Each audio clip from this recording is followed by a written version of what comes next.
The word candidate means bright and shining. So you ask, how can a man drenched in shadow, a man who will not even show his face, be considered a true candidate at all? How can we evaluate this man?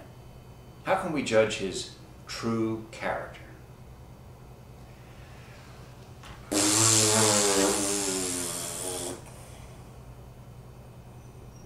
All of our elections seem to tip on this fulcrum, this issue of character.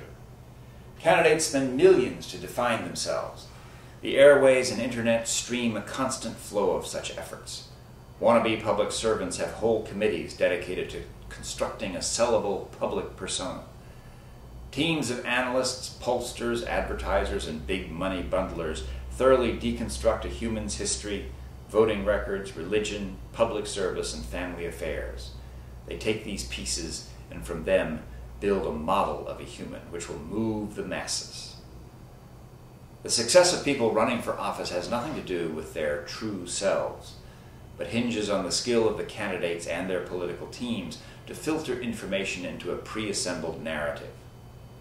By controlling a candidate's image and story, a political team can best manage the outcome of the election.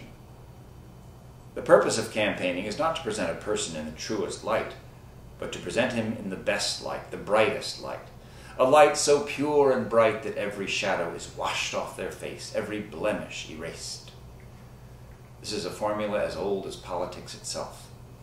Ancient sculptures, our first recorded images of political leaders, were constructed with heads so large they topple a real person to the ground.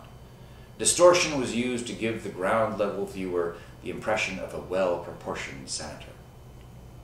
This is very much the same job the American political leader performs on a daily basis. And they perform it not only on their own public images, but on the image of the state as well. The state is not proportional, but is skewed by its sculptors so that it appears so to a viewer far below. This is the corporation cooking its books, the senator hedging his votes, the administration distorting war reports, intelligence briefings, economic algorithms. This is the party hacks espousing the bad judgment, the ill intentions, the traitorism of their rival, only to have the rival saying the exact opposite thing on a competing news channel.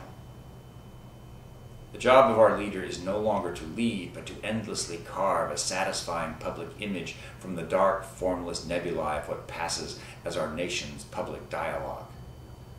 Trust not this candidate who spends so much time and effort in defining him or herself.